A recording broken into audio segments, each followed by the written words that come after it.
ನಮಸ್ಕಾರ. ಕಾಂಗ್ರೆಸ್ನಲ್ಲಿ ಸದ್ಯಕ್ಕೆ ಏನ್ ನಡೀತಾ ಇದೆ? ಯಾಕಂದ್ರೆ ಒಂದ್ ಕಡೆ ಈ 2.5 ವರ್ಷ ನವೆಂಬರ್ 15ರ ಒಂದು ಡೆಡ್ ಲೈನ್ ಅನ್ನ ಒಂದ್ ಕಡೆ ಅಶೋಕ್ ಅವರು ಹೇಳಿದ್ದಾರೆ, ನೋಡಿ ಏನಾಗುತ್ತೆ, ಮ್ಯೂಸಿಕಲ್ ಚೇರ್ ಅಲ್ಲಿ ವಿಜಿಲ್ ಹೊಡಿತಾರೆ, ಬಂದು ಕೂತ್ಕೋತಾರೆ ಅಂತ. ಇನ್ನೊಂದ್ ಕಡೆ ಕೆಪಿಸಿಸಿ ಅಧ್ಯಕ್ಷರ ಬದಲಾವಣೆ ಬಗ್ಗೆ ಕೂಡ ಆಗಾಗ ಮಾತುಗಳು ಕೇಳಿ ಬರ್ತಾ ಇದೆ. ಈ ನಡುವೆ ಡೆಲ್ಲಿಗೆ ಒಂದಷ್ಟು ನಾಯಕರುಗಳು ಹೋಗಿ ಬಂದು ಅದಾದ್ಮೇಲೆ ಡಿ ಕೆ ಶಿವಕುಮಾರ್ ಹೋದ್ರು ನೆನ್ನೆ. ಹೋಗಿ ಬಂದ್ಮೇಲೆ ಅವರ ಮಾತಿನ ಧಾಟಿ ಎಲ್ಲವನ್ನು ಕೂಡ ನಾವು ಗಮನಿಸ್ತಾ ಇದ್ದೀವಿ. ಸೊ ನನ್ನ ಜೊತೆ ಇದ್ದಾರೆ ಪ್ರತಿಮಾ, ನಾನು ಅವಿನಾಶ್ ಶಿವನ್. ಪ್ರತಿಮಾ, ಗಮನಿಸ್ತಾ ಇದ್ವಿ ಕಾಂಗ್ರೆಸ್ನಲ್ಲಿ ಬಿಜೆಪಿದೊಂದು ಕತೆ ಆದ್ರೆ, ಯತ್ನಾಳ್ ಮತ್ತು ವಿಜೇಂದ್ರ ಆದ್ರೆ, ಇಲ್ಲಿ ಬೇರೆದೇ ಒಂದು ಎಪಿಸೋಡ್ ನಡೀತಾ ಇದೆ. ಸೊ ಅದರಲ್ಲೂ ಡಿ ಕೆ ನೆನ್ನೆ ವಾಪಸ್ ಬಂದ್ಮೇಲೆ ಮಾತನಾಡಿದಂತ ಮಾತು, ಜೊತೆಗೆ ನೆನ್ನೆ ಈಶಾ ಫೌಂಡೇಶನ್ ಅವ್ರು ಹೋಗಿರೋದು, ಅದಕ್ಕೆ ಅವರ ಪಕ್ಷದಲ್ಲೇ ಬಂದಿರುವಂತಹ ಒಂದು ಟ್ವೀಟ್, ಇದೆಲ್ಲವನ್ನು ಕೂಡ ನಾವು ಗಮನಿಸ್ತಾ ಇದೀವಿ. ಏನಾಗ್ತಿದೆ ಅಂತ ನಿಜ. ಯಾಕಂದ್ರೆ 136 ಶಾಸಕರನ್ನ ಇಟ್ಕೊಂಡು ಕೂಡ ಸರ್ಕಾರದಲ್ಲಿ ಬಹಳಷ್ಟು ಗೊಂದಲಗಳು ಮೂಡ್ತಾ ಇದೆ. ಅದರಲ್ಲೂ ಕೂಡ ತಾವು ಹೇಳಿದಾಗೆ ದೆಹಲಿಗೆ ಹೋಗಿ ಬಂದ ನಾಯಕರುಗಳಿದ್ದಾರೆ, ಸಚಿವರುಗಳಿದ್ದಾರೆ. ಅವರ ಭೇಟಿ ಬಳಿಕ ಡಿ ಕೆ ದೆಹಲಿ ಭೇಟಿ ಇದೆಯಲ್ಲ, ಅದು ಬಹಳ ದೊಡ್ಡ ಸಂಚಲನಕ್ಕೆ ಕಾರಣ ಆಗಿರುವಂತದ್ದು. ಅದರ ಜೊತೆಗೆ ಮಹಾಕುಂಭ ಮೇಳಕ್ಕೆ ಅವರು ಹೋಗಿ ಬಂದ್ರು.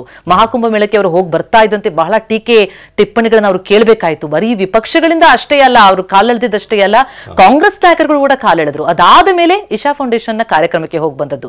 ಇದರ ಬೆನ್ನಲ್ಲೇ ಡಿ ಕೆ ಆಡಿದಂತಹ ಮಾತು ಬಹಳ ದೊಡ್ಡ ಸಂಚಲನ ಕಾರಣ ಆಗ್ತದೆ. ಜೊತೆಗೆ ಒಂದು ಸ್ಪಷ್ಟ ಸಂದೇಶ ಕೂಡ ಅವರು ರವಾನಿಸ್ತಾ ಇದ್ದಾರಾ ಅಂತ, ನಾನು ಏನ್ ಹೆಜ್ಜೆ ಇಡ್ತಾ ಇದ್ದೀನಿ, ನನಗೆ ಏನೇನ್ ಜವಾಬ್ದಾರಿಗಳನ್ನ ಕೊಟ್ಟಿದ್ದಾರೆ. ಅವ್ರು ಒಂದು ಮಾತು ಹೇಳ್ತಾರೆ, ನನಗೆ ಯಾವ್ಯಾವ ರಾಜ್ಯದ ಚುನಾವಣೆಯ ಜವಾಬ್ದಾರಿನ ಕೊಟ್ಟಿದ್ರು ಗೊತ್ತಾ, ನಿಮಗ್ ಕೊಟ್ಟಿದ್ದಾರಾ ಅಂತ ಪ್ರಶ್ನೆ ಮಾಡ್ತಾರೆ. ಆ ನಿಮಗೆ ಅನ್ನೋದು ಯಾರಿಗೆ ಅನ್ನೋದು ಇಲ್ಲಿ ಬಹಳ ಪ್ರಮುಖ ಅನಿಸುತ್ತೆ. ಖಂಡಿತ. ಅದರಲ್ಲೂ ಏನು ಎಐಸಿಸಿ ಇಂದಾನೆ ಕಾರ್ಯದರ್ಶಿ ಒಬ್ರು ಮಾಡುವಂತ ಟ್ವೀಟ್ ಏನಿದೆ, ಮೋಹನ್ ಅವರೊಂದು ಟ್ವೀಟ್ ಮಾಡಿದ್ದಾರೆ. ಅಂದ್ರೆ ನಿನ್ನೆ ಈ ನಡೆ ಡಿ ಕೆ ಶಿವಕುಮಾರ್ ಅವರ ಹೆಜ್ಜೆ ಯಾವ ಕಡೆ ಅನ್ನೋದ್ರ ಬಗ್ಗೆ ಈಗ ಪ್ರಶ್ನೆ ಇದೆ. ಬನ್ನಿ ಹಾಗಾದ್ರೆ ಮೋಹನ್ ಅವರ ಟ್ವೀಟ್ ಅಲ್ಲಿ ಏನಿದೆ ನೋಡೋಣ. ಜಾತ್ಯತೀತ ಪಕ್ಷದ ಅಧ್ಯಕ್ಷರಾಗಿ ಜಾತ್ಯತೀತ ಸರ್ಕಾರದ ಡಿಸಿಎಂ ಆಗಿದ್ದಾರೆ. ರಾಷ್ಟ್ರದ ಭರವಸೆಯ ಸಂಕೇತವಾದ ರಾಹುಲ್ರನ್ನ ಅಪಹಾಸ್ಯ ಮಾಡುವವರಿಗೆ ಸಾರ್ವಜನಿಕ ಧನ್ಯವಾದ, ಕೃತಜ್ಞತೆ ವ್ಯಕ್ತಪಡಿಸೋದು ಸರಿಯಾ? ಅವರ ಅಭಿಪ್ರಾಯ ಆರ್ಎಸ್ಎಸ್ ನಿರೂಪಣೆಯೊಂದಿಗೆ ಹೊಂದಿಕೆ ಆಗುತ್ತೆ. ಈ ಮೂಲಕ ಪಕ್ಷದ ಕಾರ್ಯಕರ್ತರಿಗೆ ತಪ್ಪು ರವಾನೆ ಸಂದೇಶ ರವಾನಿಸಿದ್ದಾರೆ. ಬದ್ಧತೆ, ಪಕ್ಷದ ಪ್ರಗತಿ ಮತ್ತು ಬೆಳವಣಿಗೆಗೆ ಇದು ಮಾರಕ. ಇದನ್ನ ನಿರ್ಲಕ್ಷಿಸುವುದು ಪಕ್ಷದ ಸೈದ್ಧಾಂತಿಕ ನೆಲೆ ದುರ್ಬಲಗೊಳಿಸಿದಂತೆ. ಆರ್ಎಸ್ಎಸ್ ಹಿನ್ನೆಲೆ ಇರುವ ಹಲವಾರು ವ್ಯಕ್ತಿಗಳಿಗೆ ಆಹ್ವಾನ ನೀಡಲಾಗಿದೆ. ಅದರಲ್ಲಿ ಕೇಂದ್ರ ಗೃಹ ಸಚಿವ ಅಮಿತ್ ಶಾ ಕೂಡ ಒಬ್ರು. ನಮ್ಮ ಅಧ್ಯಕ್ಷರು ಅವರೊಂದಿಗೆ ಸಮಯ ಕಳೆಯುವುದು ಗ್ರಹಿಸಲು ಕಷ್ಟ. ಓಕೆ, ಗಮನಿಸಿದ್ರಲ್ಲ ಟ್ವೀಟ್ ನಲ್ಲಿ. ಸಾಮಾನ್ಯವಾಗಿ ಕಾಂಗ್ರೆಸ್ನ ಒಳಗೆ ಅಂತ ಒಪಿನಿಯನ್ಗಳು ಬರೋದು ಬಹಳ ಅಪರೂಪ. ನಾವು ನೋಡಿ ಬಿಜೆಪಿಲಿ ನಾವು ನೋಡಿದೀವಿ, ಯತ್ನಾಳ್ ಮಾತಾಡೋದು ನಾವು ಗಮನಿಸಿದೀವಿ, ರೇಣುಕಾಚಾರ್ಯ ಅವ್ರವ್ರ ಕಿತ್ತಾಡುವಂಥದ್ದು. ಆದ್ರೆ ಕಾಂಗ್ರೆಸ್ ನಲ್ಲಿ ಅದು ಕೂಡ ಎಐಸಿಸಿಗೆ ಸಂಬಂಧಪಟ್ಟಂತವ್ರು ಒಬ್ರು ಟ್ವೀಟ್ ಮಾಡೋದು, ಎಲ್ಲೋ ಶಿವಕುಮಾರ್ ಅವರ ನಡೆ ಯಾವ ಕಡೆ ಹೋಗ್ತಾ ಇದೆ, ಅದೇನಾದ್ರೂ ಟೆಕ್ನಿಕಲಿ ಪಾಸಿಬಲ್ ಇದೆಯಾ? ಇಷ್ಟು ದಿನ ಒಬ್ಬ ಕಾಂಗ್ರೆಸ್ ಮ್ಯಾನ್ ಆಗಿ ಈಗ ಅಮಿತ್ ಶಾ ಅವ್ರ ಜೊತೆಗೆ ಒಂದೇ ವೇದಿಕೆಯಲ್ಲಿ ಕಾಣಿಸ್ಕೊಳ್ಳೋದು, ಒಂದ್ ಕಾಲದಲ್ಲಿ ಬಿಜೆಪಿನೇ ಟಾರ್ಗೆಟ್ ಮಾಡಿದೆ, ಇಡಿ ದಾಳಿ ಮಾಡಿಸಿದೆ ಅಂತೆಲ್ಲ ಹೇಳಿ, ಈಗ ಶಿವಕುಮಾರ್ ಅಂತ ಒಂದು ಚಾನ್ಸಸ್ ಇದೆಯಾ ಹೇಗೆ ಅಂತ? ಯಾಕಂದ್ರೆ ನೋಡ್ತಾ ಹೋದ್ರೆ ರಾಜಕೀಯದಲ್ಲಿ ಶತ್ರುಗಳು ಉಳಿಯಲ್ಲ, ಮಿತ್ರರು ಕೂಡ ಉಳಿಯಲ್ಲ ಅಂತ ಹೇಳ್ತಾರೆ. ಹಾಗಾಗಿ ಏನ್ ಬೇಕಾದ್ರೂ ಆಗಬಹುದು, ಅದನ್ನ ಬಹುಶಃ ವಿಶ್ಲೇಷಿಸೋದು ಈ ಸಂದರ್ಭದಲ್ಲಿ ಬಹಳ ಕಷ್ಟಕರವೇನೋ. ಆದ್ರೆ ಡಿ ಕೆ ಶಿವಕುಮಾರ್ ಅವರ ಪ್ರತಿ ನಡೆ ಜೊತೆಗೆ ಅದಕ್ಕೆ ಬರ್ತಾ ಇರುವಂತಹ ಪ್ರತಿರೋಧ, ಇವೆರಡವನ್ನು ಕೂಡ ಗಮನಿಸ್ತಾ ಹೋದಾಗ ಕಾಂಗ್ರೆಸ್ನಲ್ಲಿ ಎರಡು ಬಣಗಳಂತೂ ಸ್ಪಷ್ಟವಾಗಿ ಗೋಚರ ಆಗ್ತಾ ಇದೆ. ಆದ್ರೆ ಡಿಸಿಎಂ ಡಿ ಕೆ ಶಿವಕುಮಾರ್ ಅವರು ಡಿಸಿಎಂ ನಿಂದ ಮುಂದಿನ ಹೆಜ್ಜೆ ಇಡೋದಕ್ಕೆ ಸಿಎಂ ಪಟ್ಟಕ್ಕೆ ಒಂದು ಆಟ ಆಡ್ತಿದ್ದಾರಾ, ಜೊತೆಗೆ ಹಿಂದುತ್ವದ ಪಾಠ ಮಾಡ್ತಿದ್ದಾರೆ, ಎರಡೂ ಕೂಡ ಬಹಳ ಕುತೂಹಲಕ್ಕೆ ಕಾರಣ ಆಗಿರುವಂತದ್ದು. ಆದ್ರೆ ಇದನ್ನ ಹೈಕಮಾಂಡ್ ಹೇಗೆ ನೋಡುತ್ತೆ? ಯಾಕಂದ್ರೆ ಹೈಕಮಾಂಡ್ ಚಾಟಿ ಬೀಸ್ತಲೇ ಇದೆ, ಬಹಿರಂಗವಾಗಿ ಮಾತನಾಡಬೇಡಿ ಅಂತ. ಆದ್ರೆ ಬಹಿರಂಗವಾಗಿ ಮಾತುಗಳು, ಏಟು ಎದುರೇಟುಗಳು ಮುಂದುವರಿತಲೇ ಇದೆ. ಡಿ ಕೆ ಶಿವಕುಮಾರ್ ಅವರ ಮುಂದಿನ ಹೆಜ್ಜೆ ಈಗ ಕುತೂಹಲದ ಘಟ್ಟ. ಯಾಕಂದ್ರೆ ಡಿ ಕೆ ಸಿದ್ದರಾಮಯ್ಯ ಅಂತ ನಾಯಕರು ಆಗಾಗ ಹೈಕಮಾಂಡ್ ಒಂದು ಮೆಸೇಜ್ ಅನ್ನ ಪಾಸ್ ಮಾಡ್ತಾ ಇರ್ತಾರೆ, ನಾನು ಹೀಗೂ ಮಾಡಬಲ್ಲೆ, ಅಲ್ಲಿವರೆಗೆ ಹೋಗಕ್ ನನ್ನ ಬಿಡಬೇಡಿ ಅಂತ. ಬಟ್ ಅದು ಎಷ್ಟು ಮಟ್ಟಿಗೆ ಪ್ರಾಕ್ಟಿಕಲಿ ಪಾಸಿಬಲ್ ಇದೆ, ಅದು ಬೇರೆ ಒಂದು ಡಿಬೇಟ್ ವಿಚಾರ. ಹಾಗಾದ್ರೆ ನಿನ್ನೆ ಡಿ ಕೆ ಶಿವಕುಮಾರ್ ವಾಪಸ್ ಬಂದ ನಂತರ ಎಸ್ಪೆಷಲಿ ಅಮಿತ್ ಶಾ ಅವರ ಜೊತೆ ಕಾಣಿಸ್ಕೊಂಡಿದ್ದು, ಅವ್ರನ್ನ ಭೇಟಿ ಆದ್ರಂತೆ, ಬಿಜೆಪಿ ಅವ್ರನ್ನ ಭೇಟಿ ಆದ್ರಂತೆ ಅನ್ನೋದ್ರ ಬಗ್ಗೆ ಅವ್ರು ಮಾತನಾಡಿದ್ರು. ಜೊತೆಗೆ ಡೆಲ್ಲಿಯಿಂದ ವಾಪಸ್ ಆದ್ಮೇಲೆ ಅವರ ಮಾತಿನ ಧಾಟಿ ಹೇಗಿತ್ತು, ಯಾರ್ಯಾರಿಗೆ ಕೌಂಟರ್ ಕೊಟ್ಟರು, ಬನ್ನಿ ನೋಡೋಣ. ಈಗ ನಾನು ಹೋಗ್ತಾ ಇದ್ದೀನಿ, ನಾನು ಕೆಲವು ಹಾಲೆ ಸೋಷಿಯಲ್ ಮೀಡಿಯಾಲೆಲ್ಲ I am very getting closer to ಇದು not Amit Shah to the BJP ಅಂತ ಬರೀತಾ ಇದ್ದಾರೆ. ಪಾಪ ಇನ್ನ ನಾನು ಅಮಿತ್ ಶಾ ಭೇಟಿ ಮಾಡಿಲ್ಲ.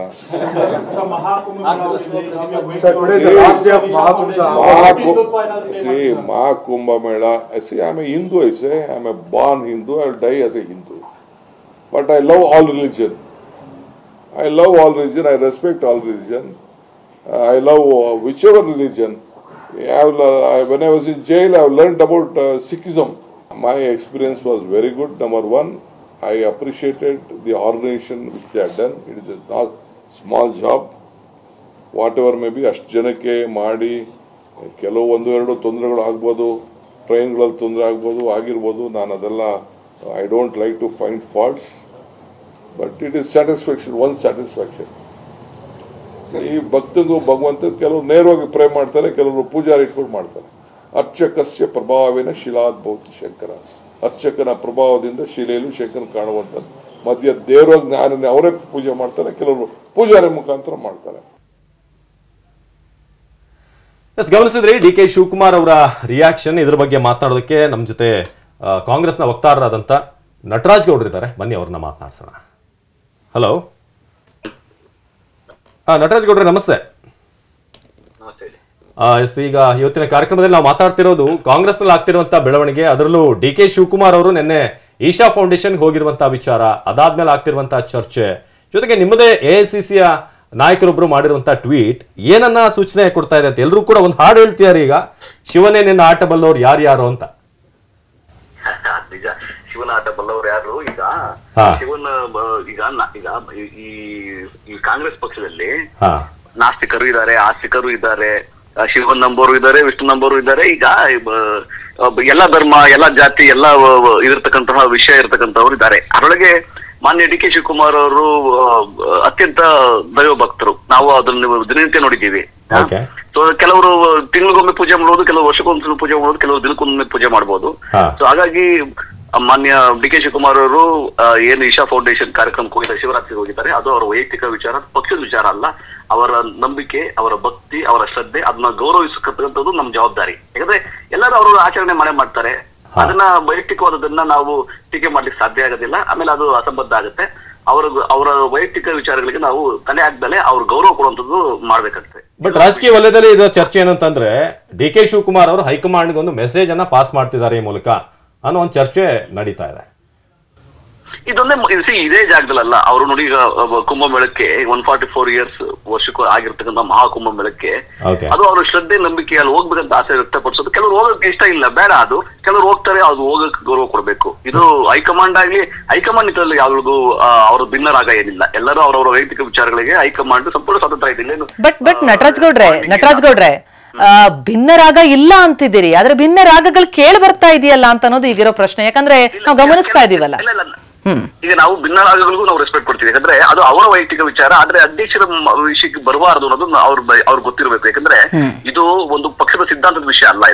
ಇದು ಪ್ರತಿಯೊಬ್ಬರ ನಂಬಿಕೆಯ ವಿಷಯ. ಹಾಗಾಗಿ ಯಾರು ದೈವಾರಾಧನೆ ಮಾಡ್ಬೇಕು, ಯಾರು ಶಿವನ ಆರಾಧನೆ ಮಾಡ್ಬೇಕು, ಯಾರು ಯಾವ ದೇವಸ್ಥಾನಕ್ಕೆ ಹೋಗ್ಬೇಕು ಅನ್ನೋದು ಅವರ ವೈಯಕ್ತಿಕ. ಹಾಗಾಗಿ ಅದನ್ನ ಟೀಕೆ ಮಾಡೋದು ಸಮಂಜಸ ಅಲ್ಲ ಅನ್ನೋ ನನ್ನ ಭಾವನೆ. ಆಮೇಲೆ ಅವರ ಹೇಳಿಕೆ ಕೊಟ್ಟಿರೋದು ಅದನ್ನ ಉತ್ತರ ಕೊಡ್ತಾರೆ ಅವ್ರಿಗೆ. ಈ ತರ ಅಲ್ಲಪ್ಪ, ಈ ತರ ಅಂತ ಅವ್ರಿಗೆ ಉತ್ತರ ಮಾನ್ಯ ಅಧ್ಯಕ್ಷರಿಗೆ ಉತ್ತರ ಕೊಡ್ತಾರೆ. ಅಕಸ್ಮಾತ್ ಅವ್ರು ಬಂದ ಕೇಳಿದಾಗ ಅವ್ರಿಗೆ ಮಾಹಿತಿ ಸಿಗುತ್ತೆ. ಅವ್ರ ನಂಬಿಕೆಯನ್ನು ನಾವು ಯಾರು ಅಲ್ಲಗಳಿಗೆ ಸಾಧ್ಯ ಆಗ್ತದ? ನಾವು ಆಚರಣೆಗಳನ್ನು ನಾವು ಮಾಡ್ತೀವಿ. ಅವ್ರು ಚುಂಚನಗಿರಿಗೆ ಹೋಗ್ತೀವಿ. ನೆನ್ನೆ ಶಿವರಾತ್ರಿ ನಾನು ಚುಂಚನಗಿರಿಗೆ ಹೋಗಿದ್ದೆ, ಅವ್ರು ಈಶಾ ಫೌಂಡೇಶನ್ಗೆ ಹೋಗಿದ್ದೆ, ಅಲ್ಲಿ ಅವ್ರು ಹೋಗಿ ಸಾಧ್ಯ ಆಗಿದೆ. ಅವರವರ ನಂಬಿಕೆ, ಅವರವರ ಶ್ರದ್ಧೆ. ಹಂಗಾಗಿ ಅದನ್ನ ಟೀಕೆ ಮಾಡ್ಲಿಕ್ಕೆ ಯಾರಿಗೂ ಅಧಿಕಾರ ಇಲ್ಲ. ಕೊನೆಯದಾಗಿ ಡಿ ಕೆ ಅವರ ನೇತೃತ್ವದಲ್ಲಿ 2028ರ ಚುನಾವಣೆ ಹೋಗ್ತೀರಾ? ಅವ್ರದ್ದೇ ನಾಯಕತ್ವನ ಹೇಗೆ ಅಂತ? ಕಾಂಗ್ರೆಸ್ ಪಕ್ಷದಲ್ಲಿ ಯಾವಾಗ್ಲೂ ಕೂಡ ಒಂದು ಸಾಮೂಹಿಕ ನಾಯಕತ್ವ ಅನ್ನೋದೇ ಮುನ್ನೆಲೆಗೆ ಬರುವಂತದ್ದು. ಆದ್ರೆ ಕೆಪಿಸಿಸಿ ಅಧ್ಯಕ್ಷರು ನೋಡಿ, ಅವರು ಮೊನ್ನೆ ಸಿದ್ದರಾಮಯ್ಯವರು ಪ್ರಥಮ ಬಾರಿ ಮುಖ್ಯಮಂತ್ರಿ ಆಗಿದ್ದಾಗ ಅವರು ಪ್ರಚಾರ ಸಮಿತಿಯ ಅಧ್ಯಕ್ಷರಾಗಿದ್ದರು. ಆಗ್ಲೂ ಕೂಡ ಅತ್ಯಂತ ಚುರುಕಾಗಿ ಕೆಲಸ ಮಾಡಿದ್ರು. ಅವರು 2008ರಲ್ಲಿ ಯಾವಾಗ ಕಾರ್ಯಾಧ್ಯಕ್ಷರಾಗಿದ್ರು ಅವಾಗ್ಲೂ ಚುರುಕಾಗಿ ಕೆಲಸ ಮಾಡಿದ್ರು.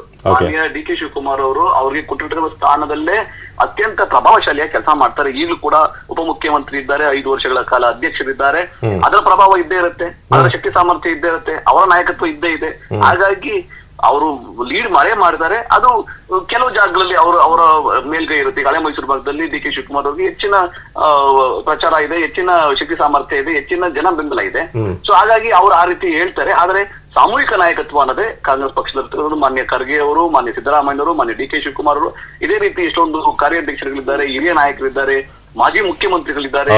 ಮಾನ್ಯ ಪರಮೇಶ್ವರ್ ಅವರು 8 ವರ್ಷಗಳ ಅಧ್ಯಕ್ಷರಾಗಿದ್ದರು. ಸೊ ಎಲ್ಲರೂ ಒಟ್ಟಾಗಿ ಸೇರಿದಾಗ ಮಾತ್ರ 138 ಸೀಟ್ ಬರಕ್ ಸಾಧ್ಯ. ಅದೇ ರೀತಿ ಮುಂದಿನ ಚುನಾವಣೆಗಳು ಅಷ್ಟೇ, ಗ್ಯಾರಂಟಿ ಯೋಜನೆಗಳು, ಒಳ್ಳೆಯ ಆಡಳಿತ, ಈ ಗ್ಯಾರಂಟಿ ಅನುಷ್ಠಾನ ಇದೆಲ್ಲ ಸೇರ್ಕೊಂಡು ನಾವು ಮುಂದಿನ ಬಾರಿನೂ ಕೂಡ 138, 140 ಸೀಟಲ್ಲೇ ಇರ್ತೀವಿ, ಮತ್ತೆ ಸರ್ಕಾರಕ್ಕೆ ಬರ್ತೀವಿ ಅನ್ನೋ ಒಂದು ಭರವಸೆ ಎಲ್ಲರಿಗೂ ಇದೆ. ಓಕೆ. ಧನ್ಯವಾದ ನಟರಾಜ್ ಗೌಡ್ರೆ, ಟಿವಿ ಜೊತೆ ಮಾತಾಡೋದಕ್ಕೆ ಧನ್ಯವಾದ. ಸೊ ಇದು ಕಾಂಗ್ರೆಸ್ನ ವಕ್ತಾರರು ನಟರಾಜ್ ಗೌಡ್ರು ಹೇಳಿದಂತ ಮಾತು. D K Shivakumar Congress man, ಯಾವತ್ತೂ ಕೂಡ ಪಾರ್ಟಿ ಹೋಗಿ ನಿಂತಿದ್ದಾರೆ. ಸೊ ಯಾವುದೇ ಊಹಾಪೋಹಗಳಿಗೆ ಕಿವಿಗೊಡೋದು ಬೇಡ ಅಂತ. ಬಟ್ ರಾಜಕೀಯ ಅನ್ನೋದು ಯಾವ ಕ್ಷಣದಲ್ಲಿ ಏನಾಗುತ್ತೆ ಅಂತ ಹೇಳಕ್ಕಾಗಲ್ಲ. ಎಸ್, ಒಬ್ಬರ ಹೇಳಿಕೆ ಮೇಲೂ ನಿಂತಿಲ್ಲ, ಜೊತೆಗೆ ಪಕ್ಷದ ಮುಖಂಡರು ಏನ್ ಮಾತನಾಡ್ತಾರೆ, ಹೈಕಮಾಂಡ್ ಯಾವ ರೀತಿಯಾದಂತಹ ನಿಲುವನ್ನ ತೆಗೆದುಕೊಳ್ಳುತ್ತೆ, ಬಹುಶಃ ಅದರ ಮೇಲೆ ನಿರ್ಭರ ಆಗುತ್ತೆ ಅನ್ಸುತ್ತೆ. ಕಾದ್ ನೋಡೋಣ ರಾಜಕೀಯದ ಚದುರಂಗದ ಆಟ ಏನಾಗುತ್ತೆ, ಶಿವನ ಆಟ ಬಲ್ಲೋರು ಯಾರ್ಯಾರು ಅನ್ನೋ ಹಾಗೆ ಮುಂದಿನ ದಿನಗಳಲ್ಲಿ ಗೊತ್ತಾಗ್ಬೋದು. ನಿರಂತರ ಸುದ್ದಿಗಾಗಿ ನೋಡ್ತಾ ಇರಿ TV9.